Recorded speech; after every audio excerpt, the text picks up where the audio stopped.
L'Ajuntament d'Aiora té un producte que és la mel, que és per lo que demanen la subvenció, que és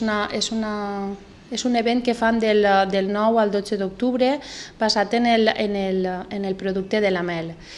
Es diu el primer corte de miel i la veritat és que han sabut, per lo que me contava el seu alcalde, han sabut explotar en aquest producte tot el que és un referent turístic en el que, segons me deia el seu alcalde,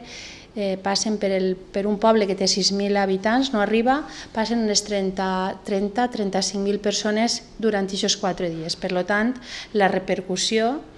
d'una fira que du fent-se 15 anys ha anat creixent, ells han anat adaptant-se i han anat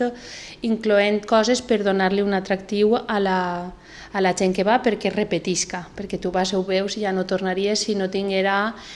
afegits que van ells donant-li i van millorant aquest event.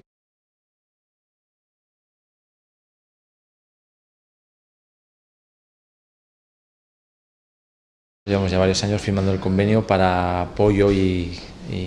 del desarrollo del corte de la miel, la Feria de la Miel que tenemos en Aiora, que este año se celebra del 9 al 12 de octubre y bueno, pues nos sirve un poco como ayuda para que todo el evento se desarrolle dentro de los cauces y podamos hacer una feria como se merece en nuestro pueblo. Bueno, este año hacemos 15 años, que ya casi somos mayores de edad y nada, pueden encontrar todo lo que engloba el mundo apícola. Es decir, desde ver colmenas vivas y ver cómo se trabaja en el campo, pero en una colmena grande donde entran los apicultores y ven cómo se desarrolla el trabajo del propio apicultor en el campo y nos explican cómo trabajan las abejas, de cómo se saca la miel, para que la gente no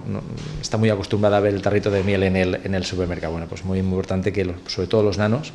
puedan ver cómo se hace, cuál es el trabajo del apicultor y cómo se desarrolla la miel. Y a partir de ahí, pues una excusa pues, para que conozcan toda la gastronomía de nuestro municipio y nuestro entorno y pasar un día o dos agradables allí disfrutando con nosotros, aparte de poder visitar pues, el Castellar de Meca, la Río de Tortosilla de pinturas rupestres, hacer rutas por dentro del pueblo con el hilo rojo o la ruta de las ermitas, el castillo,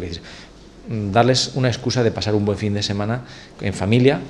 Es muy importante porque los nanos también van a tener su sitio para poder disfrutar dentro del mundo apícola con talleres dedicados a ellos y los padres pues que puedan estar tranquilamente degustando los platos y viendo el mundo de la abeja, que es muy interesante.